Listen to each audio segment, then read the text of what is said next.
النبي الأمين الفتي الكريم ونحن على ذلك لمن الشاهدين والشاكرين والحمد لله رب العالمين. بارگاہ رسالت میں درود و سلام کا ہدیہ نثار کریں اور آواز بلند پڑھیں اللهم صل علی سیدنا و شفیعنا حبیبنا مولانا محمد بارک وسلم. صلاۃ و سلام علیک یا رسول اللہ، صلاۃ و سلام علیک یا حبیب اللہ صلی اللہ علیہ وسلم. حضرات، آپ کے سامنے آج یہ بات ذکر کی جائے گی کہ اہل سنت والجماعت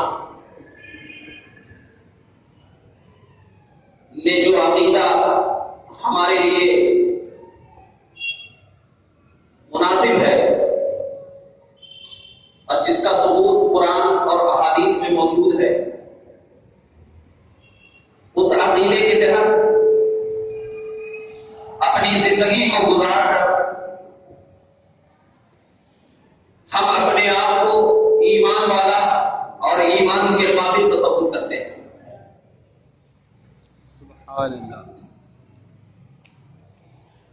کیونکہ اعمال کا دار و مدار جو ہوا کرتا ہے وہ عقیدوں پہ ہوتا، کہ جب تک انسان کے عقیدے اچھے نہیں ہوتے وہ لاکھ عبادت اور ریاضت میں اپنی زندگی کو گزار دیں، عبادت ان کے حقوق مار دی جاتی ہے. اسی عقیدے کے تحت آج آپ کے سامنے میں نے آیت کریمہ پڑھی. اللہ تبارک و تعالیٰ اپنے کلام میں ارشاد فرماتا ہے النبی اولی بالمؤمنین من انفسہم، کہ نبی مومن کے جانوں سے بھی زیادہ قریب تر ہے. اب یہ آیت کریمہ ہمیں یہ درس دے رہی ہے کہ نبی کریم صلی اللہ علیہ وسلم انسان کی جو جان ہے، انسان کے جو شہرت ہے، انسان کے جو خون اجزاء ہیں، ان اجزاء سے بھی زیادہ قریب اگر کوئی ہے تو وہ نبی کریم صلی اللہ علیہ وسلم. اسی عقیدے کے تحت ہم نبی کریم صلی اللہ علیہ وسلم کو یا رسول اللہ کہہ کر پکارتے ہیں. کیوں؟ اس لیے کہ نبی ہمارے قریب، اور جو قریب رہتا ہے وہ ان کی آوازوں کو تو سنا کرتا ہے. سبحان اللہ. قرآن نے عقیدہ دیا کہ نبی ہماری جانوں سے زیادہ قریب. تو کسی لمحہ، کسی وقت، کسی جگہ، کسی ٹائم، کوئی وقت مقرر نہیں کہ اس ٹائم نبی ہمارے قریب، اس ٹائم ہمارے نبی قریب، اس لمحہ نبی ہمارے قریب. کوئی وقت، کوئی ٹائم مقرر نہیں. تو قرآن نے ہمیں نبی کی تعلق اور نبی کی شان یہ بتا دی کہ مسلمانوں، نبی کو کبھی اپنے سے دور نہ سمجھنا، کیونکہ تمہارے نبی تمہاری جانوں کے اتنے قریب ہے کہ جس طرح تمہاری سانس جان کو زندہ رکھنے کے لیے ضروری ہے، اسی طریقے سے میں نے نبی کو تمہارے قریب اس لیے بنایا کہ جس طرح سانس زندہ رکھنے کے لیے ضروری ہوا کرتی ہے، اسی طریقے سے اگر اپنی روح کو زندہ رکھنا چاہتے ہو تو نبی جیسے قریب ہے ان کو اور قریب بنا دو، تمہاری روح بھی زندہ ہو جائے. اسی وجہ سے ہم نبی کو قریب سمجھتے ہیں، اور یہی قربت ہمارے لیے نجات کا ذریعہ بنتی ہے. اور جب نبی قریب ہے تو اسی قریب ہونے کی بنیاد پر نبی چاہے تو یہاں بھی رہ سکتے ہیں، نبی چاہے تو وہاں بھی رہ سکتے ہیں. یہ حاضر و ناظر کا مسئلہ ہے، یہ حاضر و ناظر کا مسئلہ ہے. آج اسی مسئلے پر چند باتیں آپ کے سامنے پیش کر کے انشاءاللہ ثواب دارین حاصل کریں گے.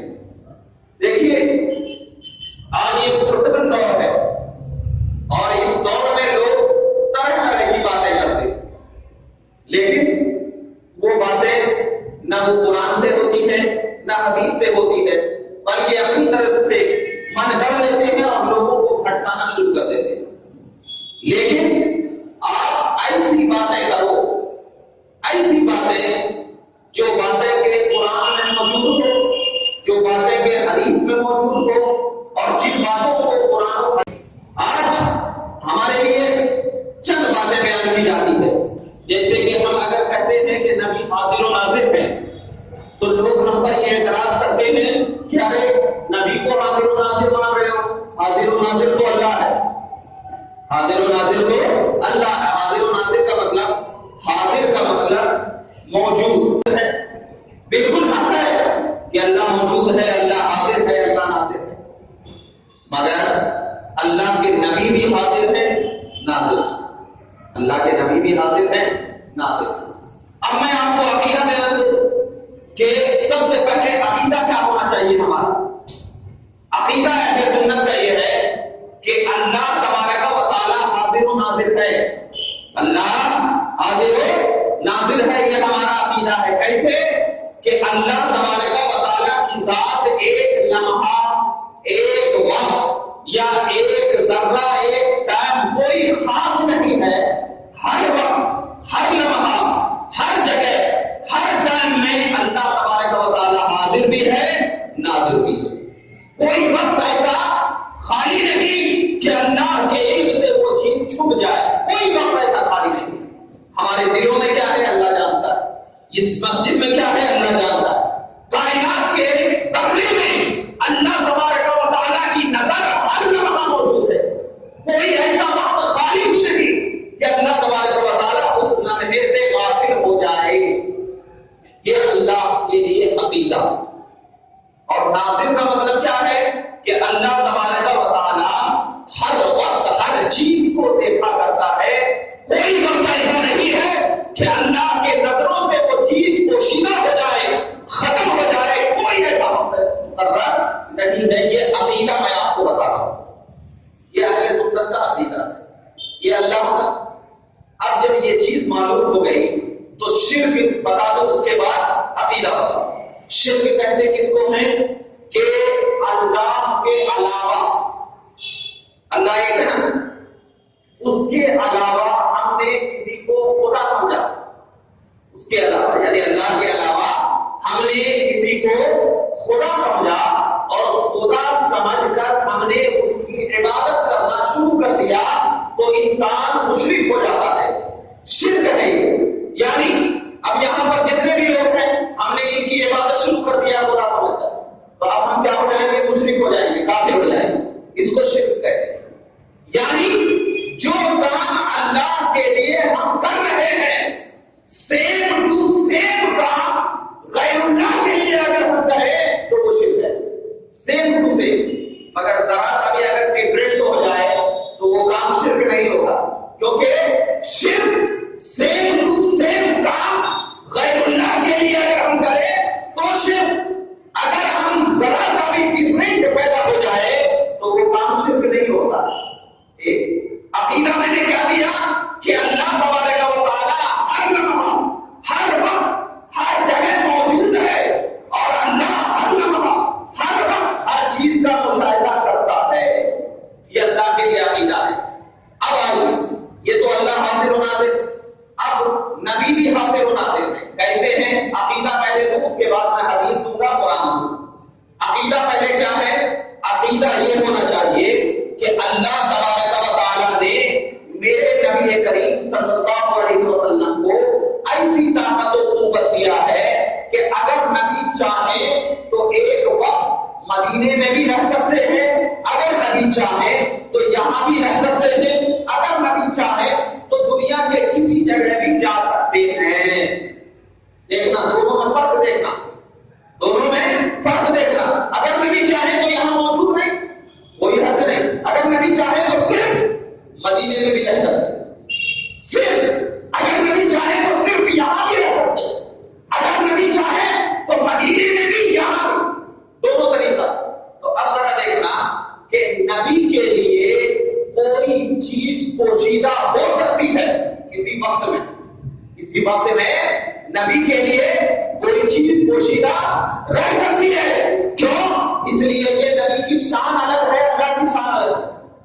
نبی کی شان الگ ہے، اللہ کی شان الگ ہے.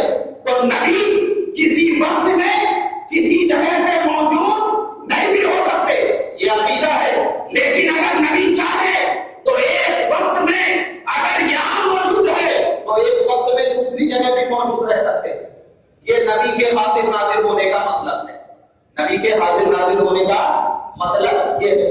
تو اللہ کے حاضر ناظر ہونے کا مطلب کیا ہے آپ کو معلوم، نبی کے حاضر ناظر ہونے کا مطلب کیا ہے آپ کو معلوم. تو اب جب دونوں ڈفرینٹ ہوا یا نہیں ہوا؟ ڈفرینٹ ہو گیا دونوں. یعنی اللہ کا ناظر و حاضر ہونا آپ کے سامنے ظاہر، نبی کا حاضر و ناظر ہونا آپ کے سامنے ظاہر. تو اگر کوئی شخص یہ کہے کہ صرف اللہ ناظر و حاضر ہے، نبی حاضر و ناظر نہیں، تو اب ان سے کہنا کہ اللہ تبارک و تعالیٰ نے نبی کو حاضر و ناظر بنایا، لیکن اس کا طریقہ یہ ہے کہ نبی کریم صلی اللہ علیہ وسلم کو جو اللہ نے حاضر و ناظر بنایا ہے اس کی وجہ یہ ہے کہ نبی کریم اللہ کی طرح حاضر و ناظر نہیں ہے. جو اس لیے کہ اگر نبی کو اللہ کی طرح حاضر و ناظر مانیں گے تو یہ کام شرک ہو جائے گا، یہ کام کفر ہو جائے گا. اللہ تبارک و تعالیٰ کے نبی کا حاضر و ناظر ہونے کا مطلب یہ ہے کہ اللہ تبارک و تعالیٰ نے نبی کو ایسی قوت عطا فرمائی ہے کہ اگر نبی مدینے میں ہے تو وہی نبی اسی وقت ملک شام میں بھی حاضر ہو سکتے ہیں، وہی نبی اسی وقت مدینے میں بھی حاضر رہتے ہیں تو ہندوستان میں بھی حاضر ہو سکتے ہیں. کیوں؟ اس لیے کہ اللہ نے فرمایا النبی اولا بالمؤمنین من انفسہم، نبی مومنوں تمہاری جان سے بھی زیادہ قریب، نبی تمہاری جان سے بھی زیادہ قریب. اب ذرا دیکھنا نبی کی مزار مبارکہ کہاں ہے؟ مدینے میں. نبی تو مطلب یہ آیت کریمہ بتا رہی ہے کہ دنیا والوں صرف نبی کو مدینے میں یہ نہ سمجھنا کہ نبی مدینے ہی میں موجود ہے. نہیں، ارے نبی جس طرح مدینے میں موجود ہے اسی طرح مومن کے جان سے بھی زیادہ قریب ہے.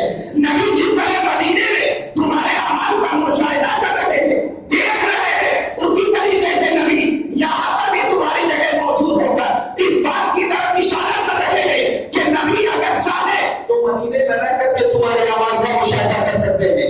نبی اگر چاہے تو مدینے میں رہ کر کے بھی تمہارے اعمال کو دیکھ سکتے ہیں. یہ دیکھنا اور یہ حاضر ہونا نبی کے حاضر ناظر ہونے کی دلیل ہے. بات سمجھ میں آ گئی؟ حاضر و ناظر کا مسئلہ آپ کو ذہن میں آ گیا.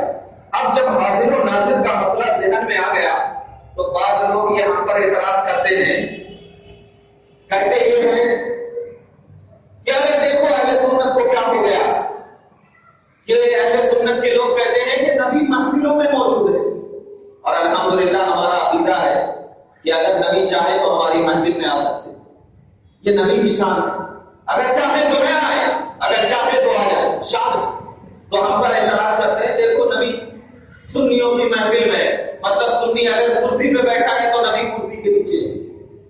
یہ اعتراض کر کے ہمارے کو کہتے ہیں اگر اسٹیج کہیں پہ لگا ہے تو نبی وہاں آ جاتے ہیں. یہ لوگ ہمارے کو بولتے ہیں. ان سے یہ نہیں کہنا کہ الحمدللہ ہمارا عقیدہ ہے کہ نبی چاہے تو ہماری محفلوں میں آ سکتے ہیں، کوئی رکاوٹ نہیں، کوئی رکاوٹ نہیں. کیوں نہیں رکاوٹ؟ اس لیے کہ نبی کے لیے ساری کائنات کو مسخر کر دیا، نبی کے لیے ساری کائنات کو مسخر کر دیا. اللہ کے نبی کہتے ہیں کہ میں کائنات کو ایسے دیکھتا ہوں جیسے ہتھیلی، میں کائنات کو ایسے دیکھتا ہوں جیسے ہتھیلی کو. اب ذرا بتاؤ ہتھیلی کو کوئی انسان دیکھ رہا ہے تو پوری ہتھیلی کو دیکھ سکتا ہے نہیں؟ دیکھ سکتا ہے نا. اور جب پوری ہتھیلی کو دیکھ سکتا ہے تو اب ہتھیلی پہ پیر نہیں رکھ سکتا. ہتھیلی پہ کوئی انسان ہتھیلی پہ نیچے رکھے تو پیر رکھ سکتا ہے نا. مطلب یہ ہے کہ ہتھیلی پہ پیر رکھے تو کائنات کو ذرہ ذرہ علم، اور جب ذرہ ذرہ علم تو یہی چیز ہے کہ جب نبی کو اللہ نے حبیب بنایا، اپنا محبوب بنایا، عزت دیا، کائنات میں مرتبہ دیا، تقویٰ و طہارت دیا، نبوت دیا، معصومیت دیا. جب عزت اللہ تبارک و تعالیٰ نے کائنات میں میرے نبی کو دیا تو اے لوگوں سنو، جب میرے نبی کو اللہ تبارک و تعالیٰ کائنات میں عزت دے سکتا ہے تو کیا میرے نبی کو، میرے نبی کریم صلی اللہ علیہ وسلم اس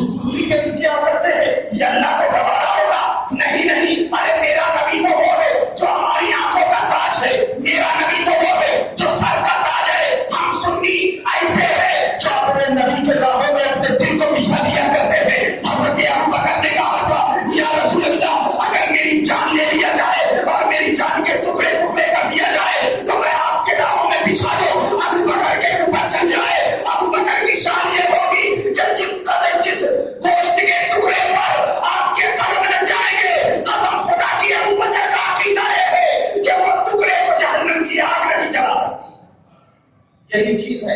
اب ذرا بتاؤ نبی کریم صلی اللہ علیہ وسلم، میں نے آپ کو کہا نبی چاہے تو ایک جگہ مدینے میں بھی رہ سکتے ہیں، یہاں بھی آ سکتے ہیں. تم یہاں کی بات کرتے ہو. نبی اگر چاہے تو مدینے میں بھی رہ سکتے ہیں، جنت میں بھی جا سکتے ہیں. کیوں ناصر؟ کیوں؟ آپ کو حدیث معلوم ہوگی ترمذی شریف کی حدیث پاک میں اللہ کے نبی صلی اللہ علیہ وسلم کے صحابی کہتے ہیں کہ نبی کریم صلی اللہ علیہ وسلم نماز پڑھا رہے.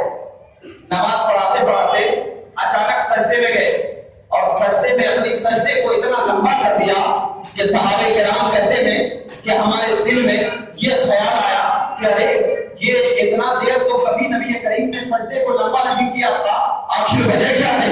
دل میں وسوسے آنے لگے کہ کہیں اللہ کے نبی صلی اللہ علیہ وسلم اس ظاہری دنیا سے پردہ تو نہیں فرما گئے. اللہ اکبر. بہت لمبا سجدہ ہونے کے بعد جب اللہ کے نبی صلی اللہ علیہ وسلم سجدے سے اپنے سر کو اٹھایا اور قاعدے میں بیٹھ کر سلام پھیرا، حضرت ابوبکر کہتے ہیں میں نبی کی بارگاہ میں گیا، ادب و احترام کے ساتھ نبی کی بارگاہ میں عرض کیا یا رسول اللہ آپ نے کبھی اتنا لمبا سجدہ نہیں کیا تھا، آخر وجہ کیا ہے؟ ذرا بتائیے تو صحیح، آخر کیا وجہ ہے؟ نبی کریم صلی اللہ علیہ وسلم نے کہا اے ابوبکر صدیق وجہ پوچھنا چاہتے ہو؟ سنو، میں ابھی جنت میں حاضر ہوا تھا، میں ابھی جنت میں حاضر ہوا تھا اور میں جنت میں حاضر ہوا اور جنت میں حاضر ہونے کے بعد میں نے ایک انگور کے درخت کو دیکھا اور میں انگور کے درخت کو دیکھتے ہوئے میں انگور توڑنے کے لیے گیا، نہیں ٹوٹ رہا تھا، میں اور کوشش کیا نہیں ٹوٹا.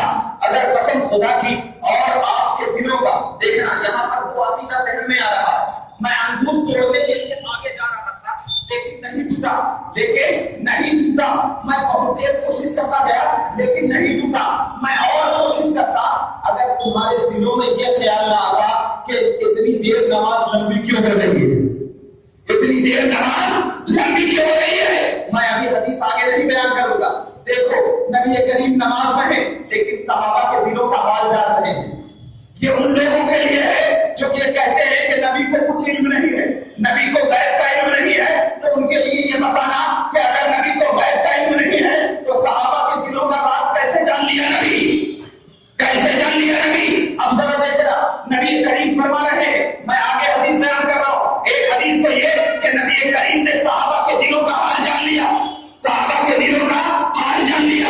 دوسری حدیث کا ٹکڑا یہ بتا رہا ہے کہ اللہ کے نبی کہہ رہے ہیں کہ میں جنت میں انگور کو توڑ رہا تھا. صحابہ کرام فرماتے ہیں یا رسول اللہ پھر کیا ہوا؟ کہا انگور نہیں ٹوٹا، میں چلا آیا. تو اب صحابہ کرام نے یہاں پر یہ اعتراض نہیں کیا یا رسول اللہ آپ تو یہاں پر مدینے میں موجود تھے، پھر جنت میں کیسے حاضری ہوئی؟ یہ اعتراض نہیں کیا. آج ہم لوگ ہوتے تو اعتراض کرتے کہ یا رسول اللہ ہماری آنکھوں کے سامنے ہے مگر آپ کہہ رہے ہیں کہ میں جنت میں حاضر ہو رہا ہوں. اگر ہماری زبان ہوتی تو اعتراض کرتی، لیکن وہاں پر صحابہ کی زبان تھی جو کہ صحابہ کو معلوم تھا کہ نبی کو اللہ نے ایسی طاقت و قوت عطا کیا ہے کہ اگر نبی مدینے میں نماز پڑھا رہے ہو تو باقی نبی اگر چاہے تو نماز کے دوران ہی جنت میں حاضر ہو سکتے ہیں، نماز کے دوران ہی جنت میں حاضر ہو سکتے ہیں. یہ صحابہ کا عقیدہ بنا. مطلب کیا ہوا کہ نبی کریم اگر چاہے تو ایک وقت مدینے میں بھی رہ سکتے ہیں، اگر چاہے جنت میں بھی رہ سکتے ہیں. اسی لیے تو اب ذرا بتاؤ کیا فرمایا گیا کہ اگر کوئی بندہ مجھ پر درود پڑھتا ہے یا سلام پڑھتا ہے تو میں اس کی طرف متوجہ ہوتا ہوں، اس کی طرف کیا ہوتا ہوں؟ متوجہ ہوتا ہوں اور میں اس درود اور سلام کا جواب دیتا ہوں. اب ذرا آپ کو بتاتا چلو نبی کی توجہ ایک مرتبہ نبی نے اپنی توجہ چاند کی طرف کیا تھا، ایک ٹکڑے ہو گیا تھا، چاند ٹکڑے ہو گیا تھا. ایک طرف نبی نے اپنی انگلیوں سے سورج کی طرف اشارہ کیا تو سورج پلٹ آیا تھا. یہ توجہ نبی کی توجہ مطلب یہ ہے کہ نبی یہاں پر موجود مدینہ میں موجود، مقام صحابہ میں موجود نبی، اور جب مقام صحابہ میں موجود تو اب ذرا انگلی کے اشارے دیکھو، سورج پلٹ آیا. مطلب یہ ہے صرف انگلی کے اشاروں میں اتنی طاقت کہ کئی ہزار میل جو سورج تھا وہ بھی انگلی کے اشارے سے دیکھ کر پلٹ آیا. تو اب آپ بتاتا چلو کہ انگلی میں زیادہ طاقت آتی ہے یا جسم میں؟ جسم میں. اور جب جسم میں تو اتنا تو اندازہ لگا کہ جب انگلی کے اشارے سے کئی ہزار میل سورج پلٹ آ سکتا ہے تو اب میرے نبی کے جسم میں کتنی طاقت ہوگی؟ اب ایسی طاقت ہوگی کہ آپ ذرا دیکھو نبی کے جسم کی طاقت کی بات کرتے ہو. حضرت عمر جو نبی کی صحبت میں رہے, حضرت عمر جو نبی کے ساتھ رہے, وہ اتنی طاقت والے ہو گئے کہ حضرت عمر نے جب مدینہ المنورہ میں یا ساریہ زمن کہہ کر پکارا تھا تو حضرت ساریہ نے ملک شام میں حضرت عمر کی آواز کو سن کر کہا تھا یا عمر میری مدد کیجیے.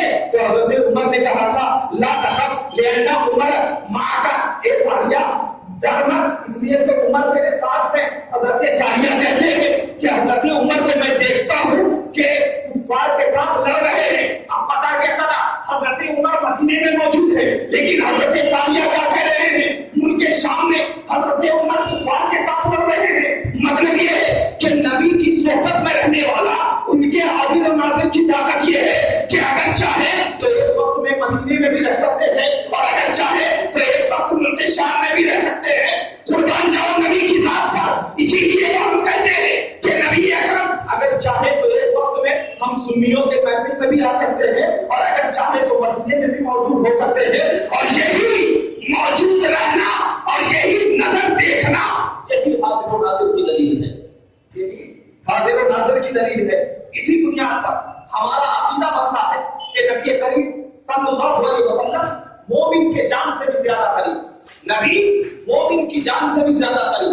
تو اب جب مومن کی جان سے بھی زیادہ قریب تو ایک تو اس سے حاضر و ناظر کا مسئلہ سمجھ میں آیا اور دوسرا یہ ہے کہ مومن کی جان سے بھی زیادہ قریب.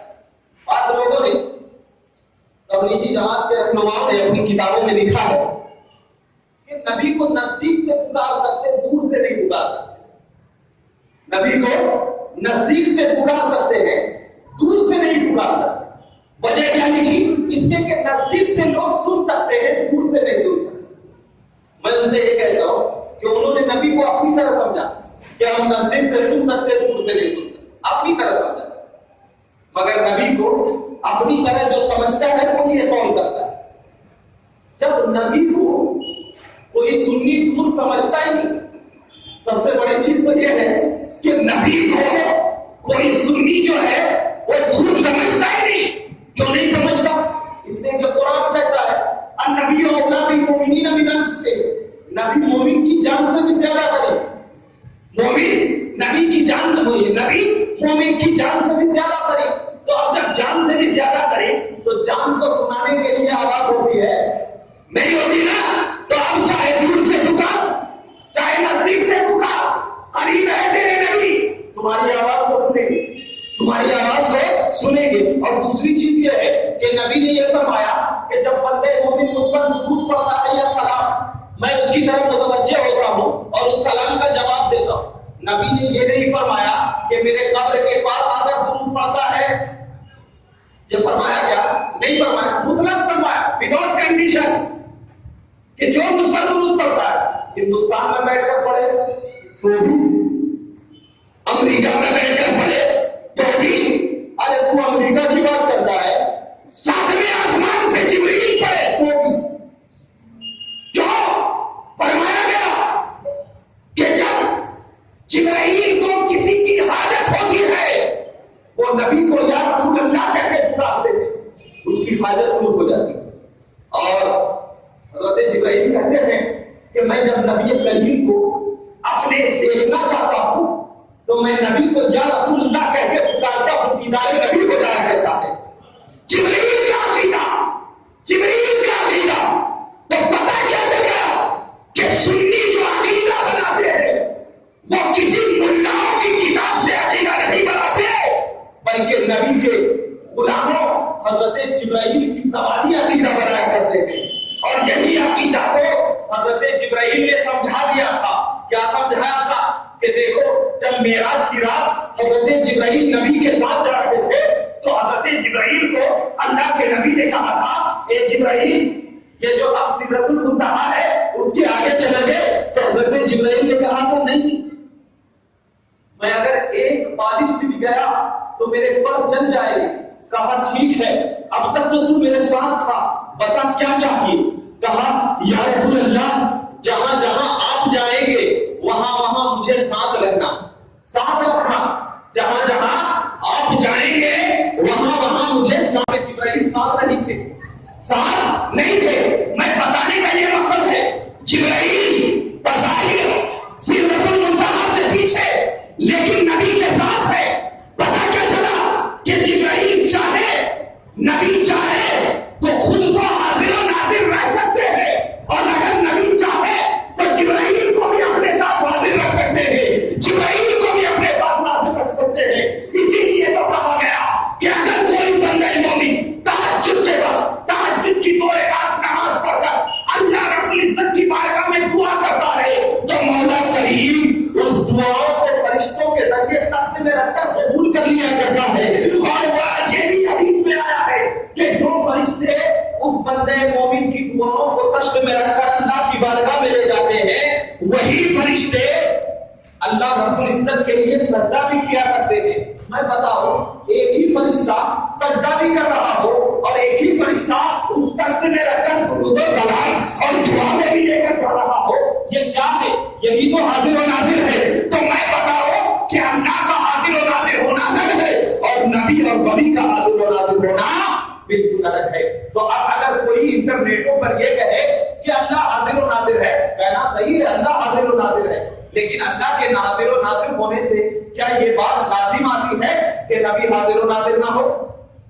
ہوتی ہے؟ نہیں. ارے جب ایک اللہ کا ولی حاضر و ناظر ہو سکتا ہے، کیوں؟ اس لیے کہ جب کوئی ولی اللہ کی عبادت و ریاضت میں اپنے آپ کو قربان کر دیتا ہے تو اب وہ جسم اس کے قابو میں نہیں رہتا، بلکہ اب اس پر اللہ کی وحدانیت کا اثر چڑھ جاتا ہے. یعنی اب اللہ جیسا چاہتا ہے اس کو کر سکتا ہے. یعنی یہ ولی یہاں رہتا ہے تو وہ ولی وہاں رہتا ہے. کیوں؟ اس لیے کہ یہاں پر صرف رہنے کے لیے جسم کا ہونا ضروری ہے، لیکن جب اس کے اوپر وحدانیت الہی کا اثر چڑھ گیا تو اب یہاں بھی رہ سکتا ہے، وہاں بھی رہ سکتا ہے. اسی عقیدے کی بنیاد پر ہم اہل سنت عقیدہ بناتے ہیں کہ اللہ کے نبی حاضر و ناظر ہیں، اللہ بھی حاضر و ناظر ہے، لیکن دونوں کے حاضر و ناظر میں فرق یہ ہے کہ اللہ کا حاضر و ناظر ہونا الگ ہے، نبی کا حاضر و ناظر ہونا الگ ہے. تو اب اگر کوئی گلیوں میں آپ کو بہکائے تو نہ بہکنا، بلکہ قرآن دے دینا، حدیث دے دینا. اسی بنیاد پر ہم تمام لوگ یہ عقیدے کی بنیاد پر ہم جیے. مولا کریم کی بارگاہ میں دعا ہے کہ پروردگار عالم ہم تمام کو صحیح راستے پر چلنے کی توفیق عطا فرمائے اور ہم تمام کو سچا پکا عاشق رسول بنائے. وآخر دعوانا الحمدللہ رب العالمین. میں ہمیشہ یہ اعلان کرتا ہوں کہ یہ مسجد جو کہ چل رہی ہے، آپ کے چندوں سے آپ لوگ زیادہ سے زیادہ اس کا تعاون اس مسجد میں کریں، کیونکہ آپ کا 1 روپیہ آپ تمام لوگ اگر اپنے جیب سے 5 روپے بھی نکال دیں ہفتے میں تو الحمدللہ اس مسجد کا فائدہ ہو جائے گا. اور وہ 5 روپیہ آپ کے نیک کام میں لگے گا تو بتاؤ کتنی نیکی ملے گی. انشاءاللہ مجھے امید ہے کہ آپ زیادہ سے زیادہ کیا ہے 5 روپیہ ہر ایک آدمی اگر نکال دے مسجد کے لیے، اپنے لیے نہیں، آپ نے اپنے بال بچوں کے لیے بہت ساری چیزیں جمع کی ہوگی، لیکن اپنے لیے آپ نے کیا جمع کیا ہے؟ یہ بھی 5 روپیہ آپ نکالیں، کم سے کم جو کام رکا ہوا ہے وہ کام چلتا جائے. اور ایک یہ اعلان، ایک کتاب ہے گھریلو علاج. گھریلو علاج یعنی اپنے میں بیٹھ کر کے کسی کی پیٹ میں خرابی ہو جائے، سر میں خرابی ہو جائے یا کوئی اور بدن میں درد ہو جائے، کچھ بھی یعنی ہو جائے آپ کے اندر، آپ کو کیا ہے بہت ساری چیزیں ہیں جو ڈاکٹر کے پاس جانے سے روک دیتی ہے. تو اللہ کے نبی نے حدیث مبارکہ میں اگر پیٹ خراب ہو جائے گا تو کیا دعا پڑھنا ہے، کیا کھانا ہے، کیسے زندگی رہنا ہے، تو اگر ان چیزوں پر آپ عمل کر لیں گے تو انشاءاللہ تبارک و تعالیٰ آپ بیماریوں سے محفوظ ہو جائیں گے.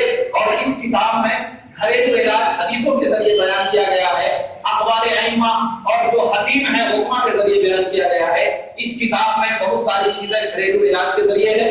آپ جن حضرات کو چاہیے وہ ہے وہاں پر کتاب آپ کیا ہے جاتے جاتے لے سکتے ہیں، انشاءاللہ فائدہ ہوگا. جو حضرات سنت نہیں پڑھے وہ سنت پڑھیں.